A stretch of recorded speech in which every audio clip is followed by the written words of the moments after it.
A red figure with an amazing physique is ready for action.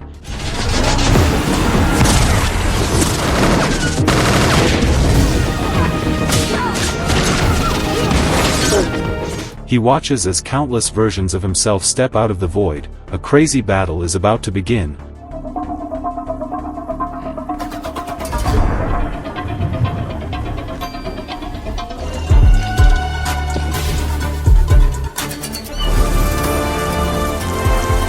However, 1 week before this absurd battle took place, Deadpool was still trying to find a way to resurrect the dead Wolverine. After overcoming numerous hardships, Deadpool finally arrived at Wolverine's burial place. Until he saw that silver-shining adamantium skeleton, Deadpool's hanging heart finally sank to the bottom, but before he could sigh in sorrow, he suddenly felt a cold wind sweep past from behind. Of course, this wasn't Wolverine's ghost coming back to life. It turned out that his recent endless use of time-space travel had almost thrown the order of time and space into chaos. The Time Variance Authority could no longer tolerate this, so they sent a team of time hunters to arrest him. Deadpool knew this day would come sooner or later, so he stopped hiding. He immediately turned around and walked up to the team. In such a critical moment, he wouldn't miss the chance to fight side by side with Wolverine. Deadpool broke off one of Wolverine's ribs and pierced a soldier's head with it. A chaotic battle had become inevitable. More and more time hunters passed through the portal and arrived at the battlefield. Deadpool showed no sign of panic. He used Wolverine's skeleton as a weapon to continuously take the lives of time hunters. He even found time to show off his coquettish dance moves to the enemies. Thanks to the support of the healing factor in his body, the time hunters could do nothing to Deadpool. To experience the same killing thrill that Wolverine had when he was alive, Deadpool attached that iconic pair of adamantium claws to his hands. He imitated Wolverine's classic moves and defeated the enemies completely. But how could Wolverine's steel claws be so easily wielded by others? Before Deadpool could react, his arm was pierced by the steel claws. Several hunters tried to take advantage of the situation to launch a surprise attack, but they met with misfortune. Unfortunately, the steel claws were stuck and couldn't be moved. The enemy leader could no longer hold back, and scolded Deadpool for not only disrupting the order of time and space, but also humiliating Wolverine's body like this. But Deadpool didn't care. He only wanted to recreate Wolverine's classic iconic scenes. Immediately after, he lifted his hand and flicked his long knife towards the ground. The leader was killed with a single slash to the throat. At present, Wolverine in this timeline was already completely dead, so he had to activate time-space jump again to find another chance. It turned out that the vast multiverse had countless timelines and universes. In Deadpool's original world, his companions around him died accidentally, leaving him as the only survivor. Only by finding the anchor person could he possibly save his companions and the dying timeline, and the anchor person in his original universe was Wolverine, but Wolverine had been dead for a long time, which meant this timeline wouldn't last much longer. At the moment, Deadpool could only rely on time-space jumps to find Wolverine in other timelines for help. Only then could he possibly save his own universe and friends. With another time-space jump, a short and stocky Wolverine stood in front of Deadpool, which was completely different from the image and temperament of Wolverine he had in his mind. So he traveled to another timeline again, and this time he met a Wolverine who was over 200 years old. The elderly Wolverine still retained his impressive presence, but Deadpool could never get rid of his habit of making sarcastic remarks. Wolverine raised his hand, pulled the trigger of his pistol, and shot him back into the portal from where he stood. In the next timeline, Wolverine was even nailed to a cross. To make Wolverine end up in such a situation, the enemy must be no ordinary person. Deadpool hurriedly said he still had things to do, then opened the portal and fled in a panic. Finally, his luck seemed to take a turn for the better. The Wolverine in front of him wore a white vest and jeans, with a strong build, exuding a classic superhero vibe. Unexpectedly, he had a rather short temper. He threw a heavy punch at Deadpool without asking for a reason, pinned him against a car and beat him up. Seeing that he couldn't communicate with this Wolverine properly, Deadpool had to travel through time again. This time, what came into his sight was a luxurious gambling table. A gambler version of Wolverine, dressed in a white suit, sat upright on a chair. Judging from his expression, he must have lost a lot of money that night. The gambler Wolverine was already in a bad mood, so he took his anger out on Deadpool, and Deadpool pressed the button again to escape, but the Wolverine who appeared next was finally a bit more normal. However, he was fully armed at this time.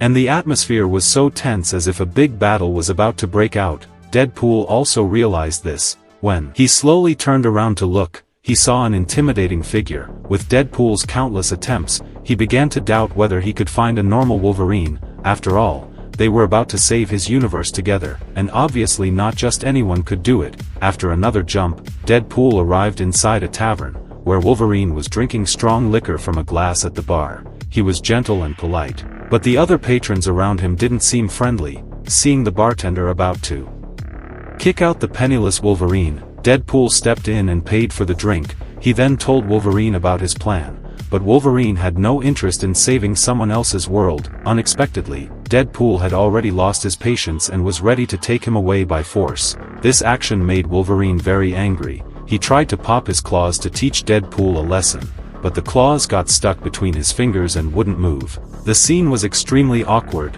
Seeing this, Deadpool prepared to pull out a gun to threaten him into submission, but Wolverine wasn't afraid of bullets. He picked up the whiskey on the table, downed it in one go, and said this was the best way to kill him. Sure enough, in the blink of an eye, Wolverine fell to the ground unconscious. Later, Deadpool brought Wolverine back to the Time Variance Authority, hoping to make him the anchor in his own universe, and thereby save the dying timeline. But his request was rejected by Mr. Paradox, a high-ranking official of the Authority, and Mr. Paradox's reason was simple. In his view, the Wolverine Deadpool brought back was the worst one across all universes. Not only did he get all his teammates killed during the Dark Phoenix incident, but he also went into hiding and lived in cowardice afterwards. Furthermore, the relationship between Deadpool and the Time Variance Authority was tense. So Mr. Paradox was determined to destroy the universe where Deadpool came from. Deadpool pulled out his time-space jump device, ready to fight Mr. Paradox to the death.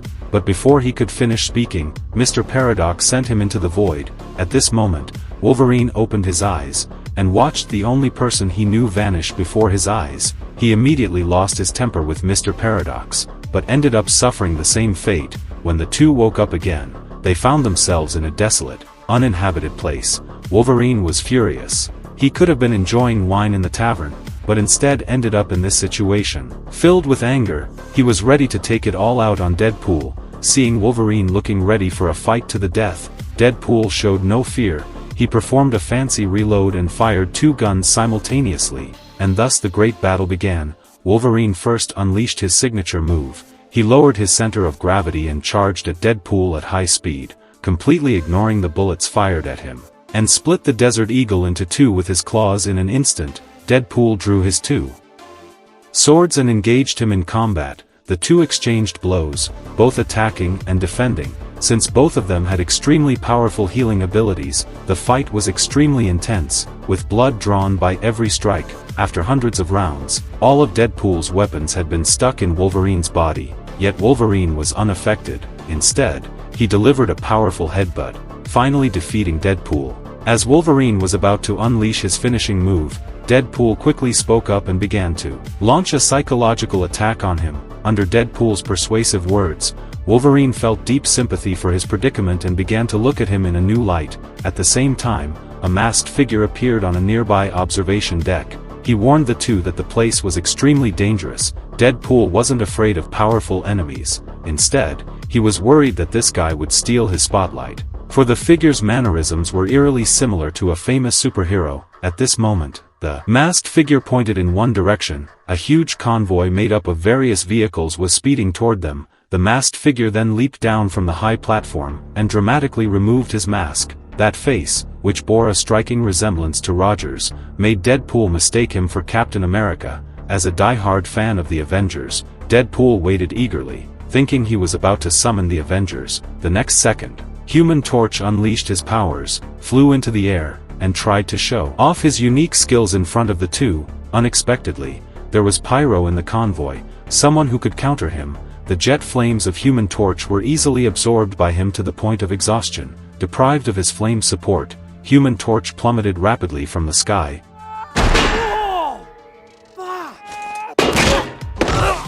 Now Human Torch was completely powerless, Pyro ordered his men to activate a large magnetic suction cup.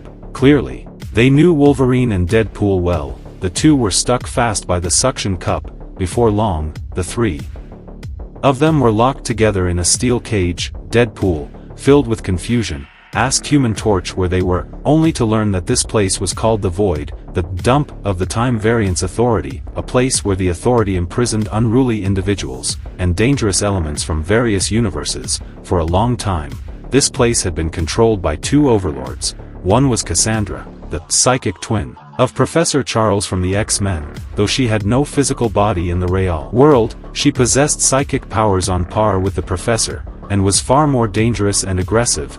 The other overlord was Alioth the Void, a conceptual god within the Void, capable of devouring everything in this place. Yet Cassandra could somehow summon Alioth from a distance. At this moment, Deadpool and the others were being taken to Cassandra's base. There was a saying that anyone taken to that place never came out unscathed. Soon, they reached their destination. Deadpool and the others discovered that many of the inhabitants here were villains from the X-Men. It turned out that after being imprisoned in the Void, most of them had pledged their allegiance to Cassandra. At this moment, Cassandra emerged from her quarters. In fact, a powerful, all-around fighter like Wolverine was the capable subordinate she had long desired, so she stepped forward to untie Wolverine.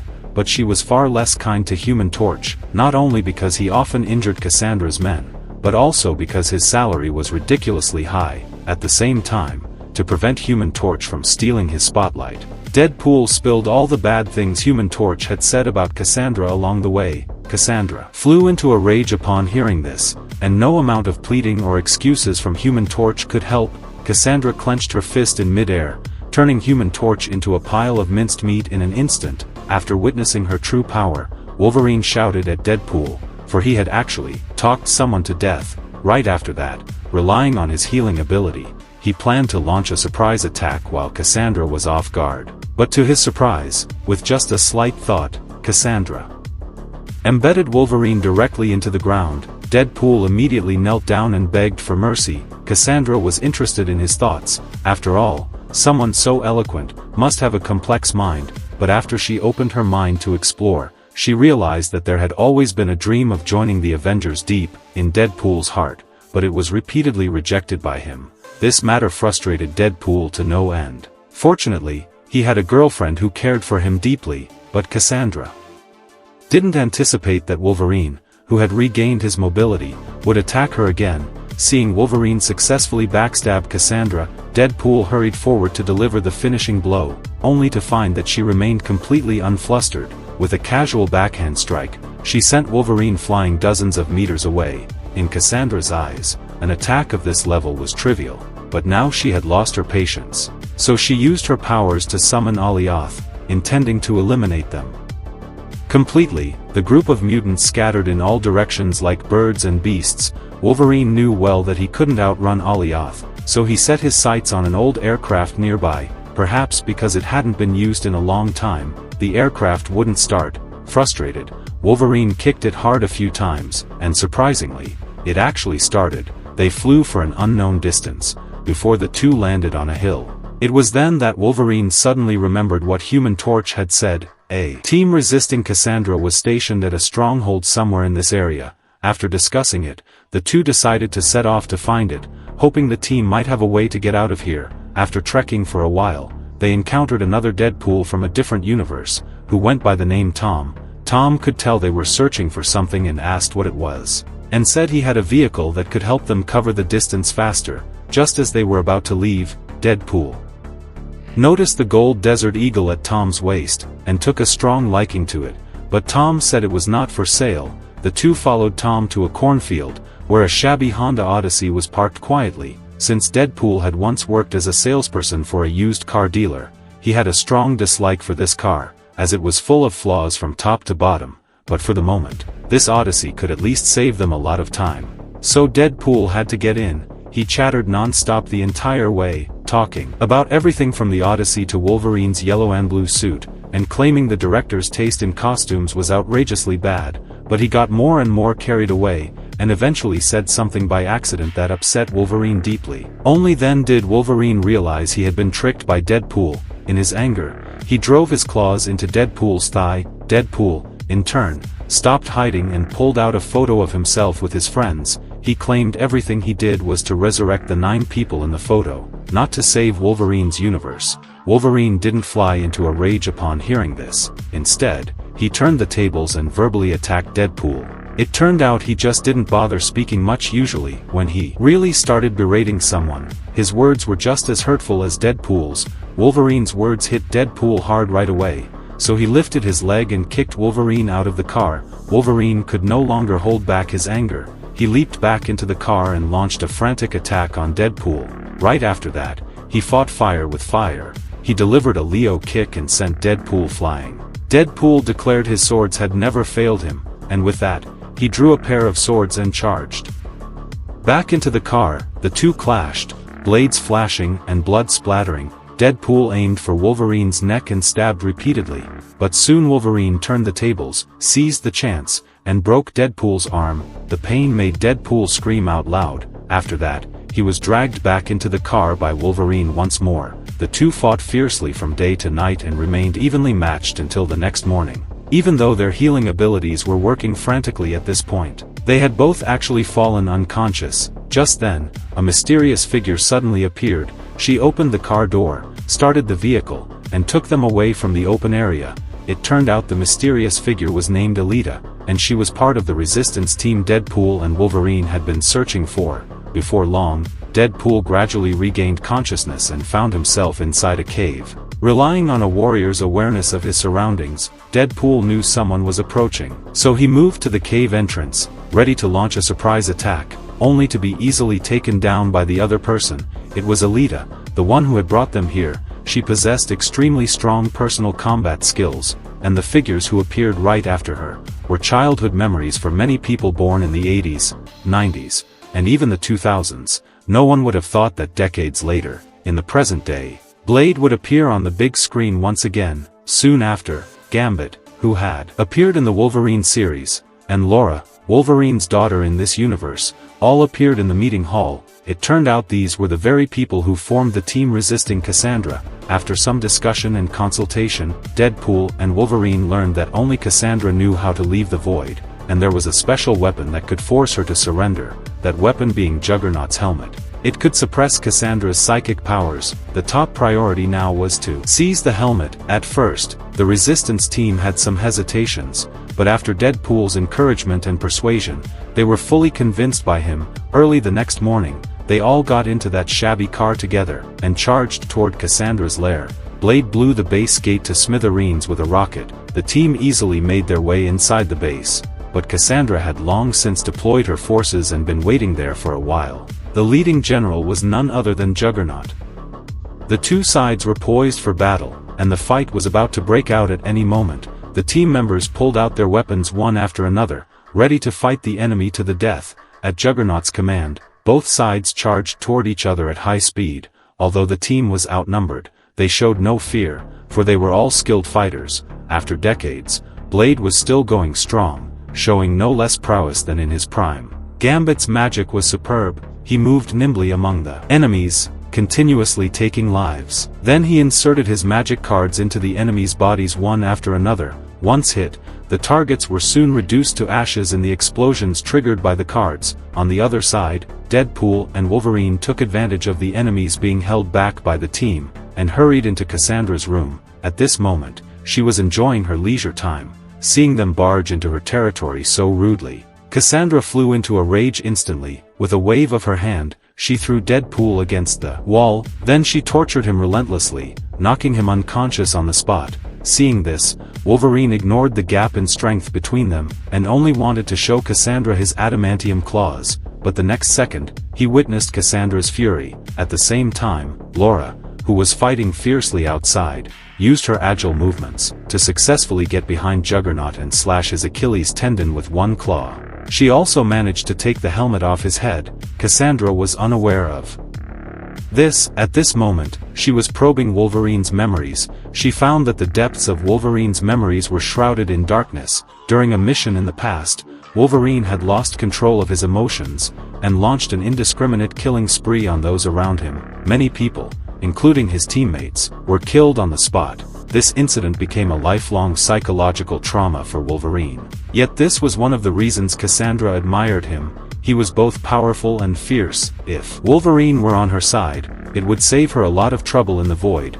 With this thought, Cassandra prepared to erase Wolverine's memories, to make him fully serve her, but at the same time, Laura did her best to throw Juggernaut's helmet to Deadpool's side. After regaining consciousness, Deadpool didn't hesitate and put the helmet on Cassandra's head. Her psychic control over Wolverine vanished instantly.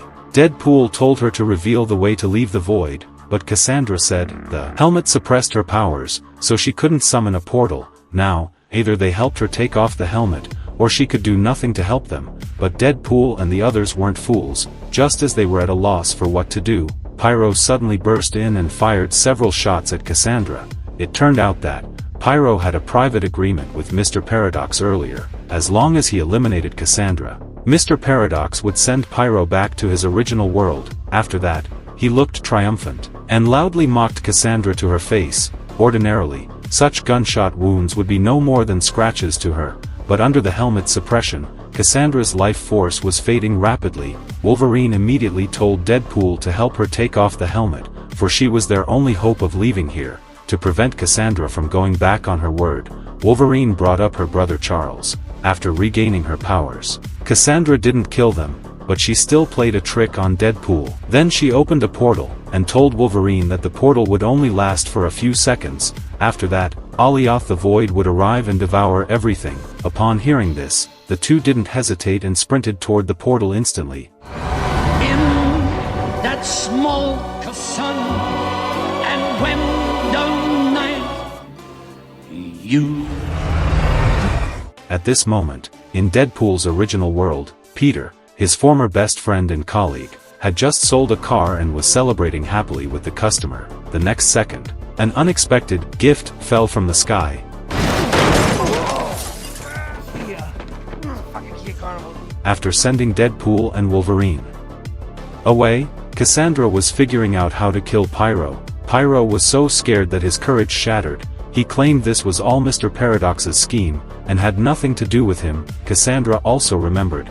It was this man who had sent her to the void in the first place, and now he even sent an assassin to kill her. To avenge her grudge, Cassandra decided to go find him and settle the score. The scene shifts. Mr. Paradox had just learned that Deadpool and Wolverine had escaped the void, and was about to go confront them. Unexpectedly, a time-space portal appeared nearby. Pyro, who emerged from it, had his neck snapped before he could speak, and was thrown back into the void. Cassandra approached Mr. Paradox and began to fully probe his mind. To her surprise, she uncovered a shocking secret in the process. It turned out that the healing factors in Wolverine and Deadpool were like flaws in the timeline. This gave Cassandra the idea for a perfect plan. She planned to destroy all timelines in the universe, and leave only the void intact in the end. Seeing her probing someone's mind again, Deadpool couldn't help but make another sarcastic comment. When Cassandra heard this, she waved her hand forcefully. The two were instantly thrown backward by a powerful force. After that, Cassandra took Mr. Paradox to the Time Variance Authority, and ordered him to carry out her plan. Shortly after, she went to the core time machine of the Authority and began to inject energy into it. If she was given 10 minutes, she would become the ruler of the universe. At this moment, Deadpool and Wolverine got up and prepared to stop Cassandra's actions, but when they reached the street, they witnessed a scene they would never forget for the rest of their lives. It turned out that to ensure her plan succeeded, Cassandra had summoned Deadpools from all timelines to act as her bodyguards. When Deadpool saw the various versions of himself, he wanted to persuade them with words. The female Deadpool, who took the lead, opened fire with 2 guns immediately. Deadpool hurriedly grabbed Tom to use as a shield, causing Tom to be shot full of holes in the blink of an eye. Since Deadpool really liked Tom's gold Desert Eagle, he was worried that Tom wasn't completely dead yet, so he deliberately slowed down on the street to buy time.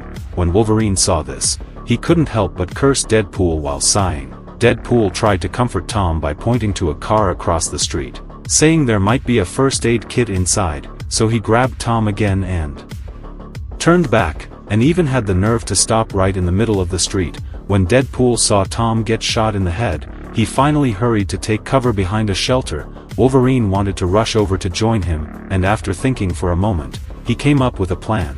With new equipment, Deadpool suddenly felt he could take on 10 enemies alone. Wolverine slowly put on his yellow and black mask, assumed an attacking stance, and got ready for action. The army of Deadpools charged at them first, and the two sides immediately engaged in battle, creating an iconic fight scene from the movie. Wolverine was like a god of death, facing the enemies pouncing at him. His pair of adamantium claws danced up and down in the air. Everywhere he went, blood flowed like a river and screams filled the air. The gold desert eagle in Deadpool's hand roared wildly. When he ran out of bullets, he drew his long knives. The two were completely consumed by the fight. They fought all the way from the outside into a bus, then broke through the window at the back of the bus and jumped out.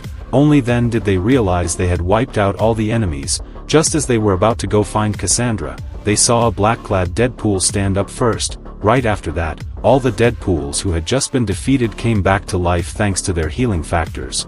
Wolverine lost his will to fight instantly. Suddenly, a familiar voice came. It was Deadpool's friend Peter, riding a bicycle to mediate. To every Deadpool, Peter was both a close friend and a legend. The army of Deadpools excitedly surrounded him.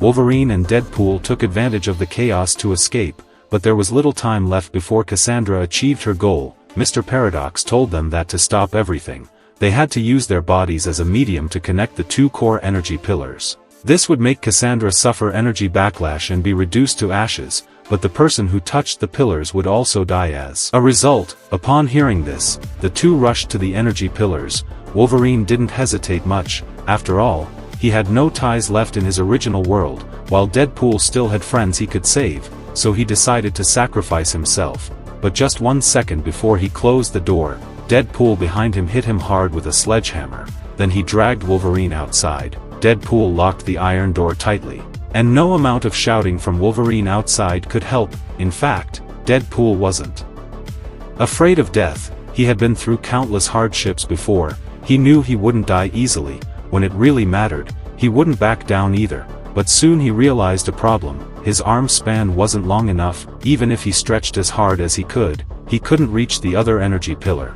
As time ticked away, at the critical moment, Wolverine suddenly arrived to help. The energy pillars were finally connected successfully by them. A powerful electric current passed through their bodies, causing Wolverine's suit to explode instantly. While Deadpool was marveling at his abs, the energy transmission system was damaged. High-voltage current heated Wolverine's adamantium skeleton until it turned red-hot. Thanks to their desperate efforts, they finally made Cassandra suffer the backlash. She tried to escape, but it was too late.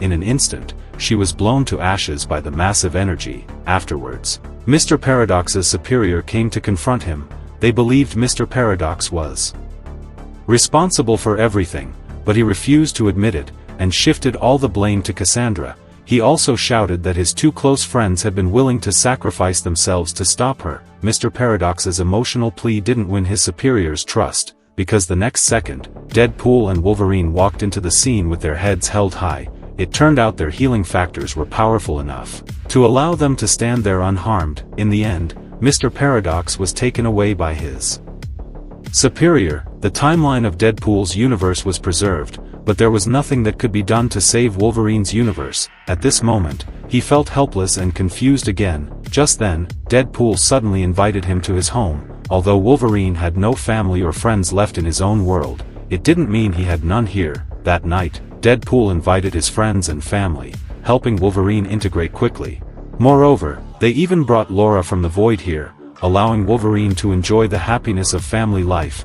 This is where the movie ends. This new Marvel work, released in 2024, is not only a combination of two major character IPs, but also a transition attempt for the MCU into the post-Thanos era. By deconstructing classics and integrating the multiverse, it explores a more complex hero narrative. For fans, it is both the end of nostalgia and the beginning of a new chapter. At the same time, the increasing number of iconic scenes is undoubtedly a double-edged sword, but at least it can make the audience cheer with excitement. Friends who are interested can watch the original movie Deadpool and Wolverine. If you like this video, feel free to like, subscribe, and follow for more exciting movies. See you next time.